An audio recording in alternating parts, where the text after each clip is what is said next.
Саламатсыңарбы окуучуларым? Бүгүнкү сабагыбыз окутуу кыргыз тилинде жүргүзүлгөн 9-класстар үчүн биринчи сабагыбыз. Сабактын темасы багыныңкы сүйлөмдүн түрлөрү. Окуучуларым, алгач ирет биз силер менен татаал сүйлөмдөрдүн өзгөчөлүктөрүнө карай эки чоң топко бөлүнөрүн эске салып алайлы. Тең байланыштагы татаал сүйлөм, багыныңкы байланыштагы татаал сүйлөм. Баш сүйлөм татаал сүйлөмдөгү ойдун негизин билдирген ой-пикирди жыйынтыктайт. Баш жана багыныңкы сүйлөмдөн турса, багыныңкы байланыштагы татаал сүйлөм деп аталат. Багыныңкы сүйлөм баш сүйлөмгө багынычтуу болгон жана анын түрдүү кырдаалын билдирген сүйлөм багыныңкы сүйлөм болот. Андай эмесе, төмөнкү таблицага көңүл бурабыз. Багыныңкы сүйлөмдүн түрлөрү, мааниси жана грамматикалык түзүлүшү боюнча төмөнкүдөй түрлөргө бөлүнөт.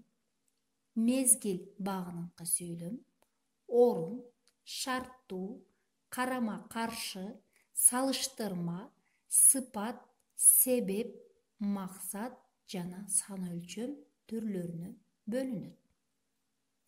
Демек, өзүңөр байкагандай окуучулар, бүгүнкү сабагыбыздын максаты мезгил багыныңкы сүйлөм жана анын түзүлүшү, шарттуу багыныңкы сүйлөм жана анын түзүлүшү. Бул мисалга көңүл бурайлы.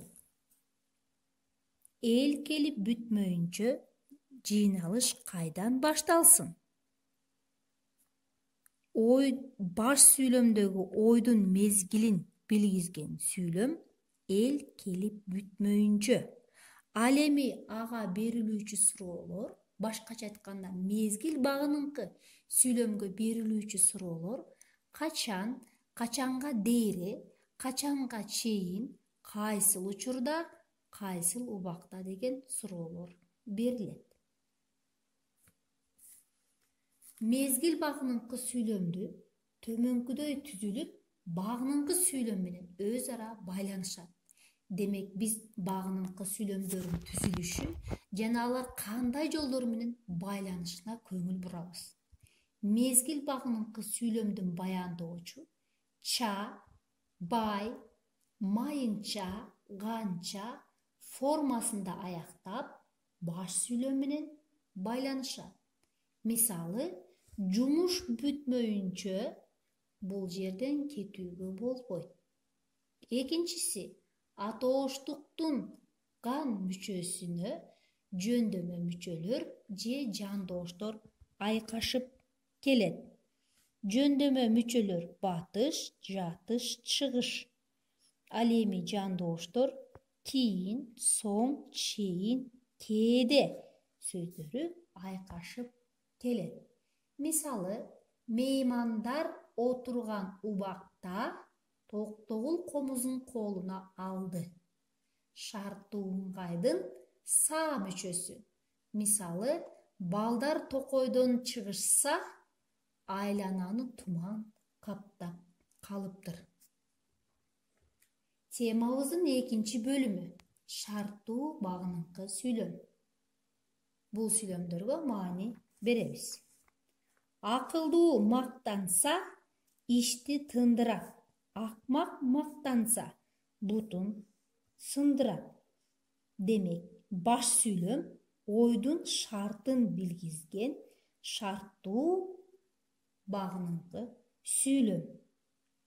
Ал эми берилүүчү суроолор шарттуу багыныңкы сүйлөмгө эмне болсо, эмне болот, кандай болгондо.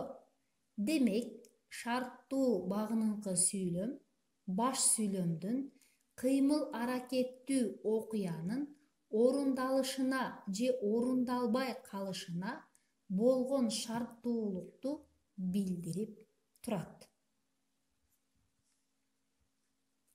Шарттуу багыныңкы сүйлөмдүн баяндоочу төмөнкүдөй формада болот.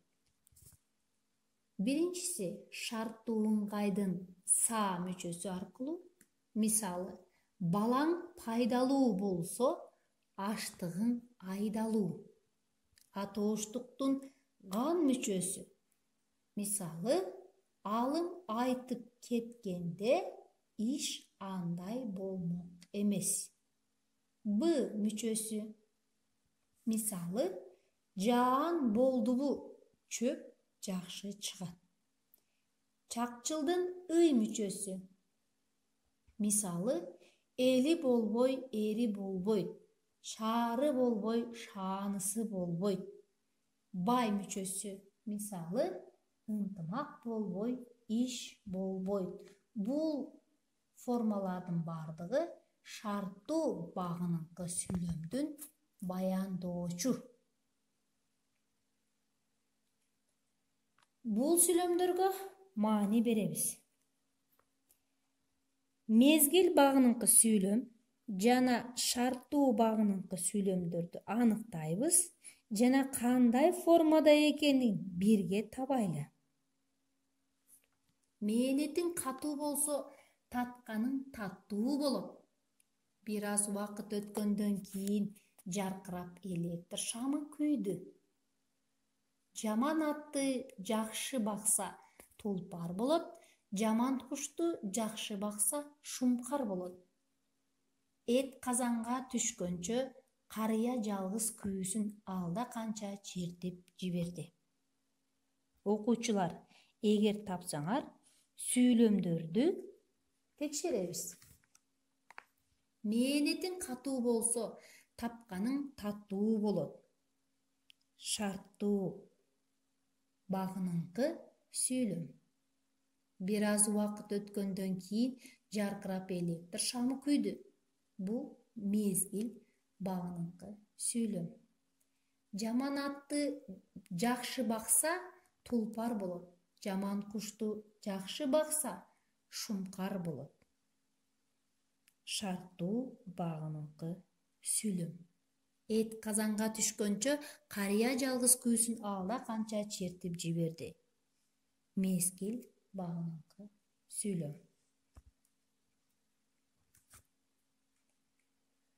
Андай эмесе, бүгүнкү теманын негизинде үйгө тапшырма.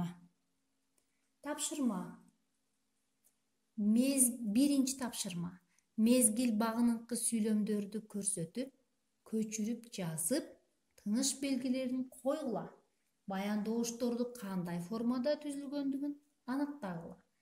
Күн чыга, жапар кырмандан келди.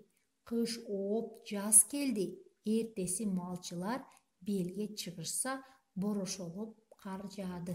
Экинчи тапшырма.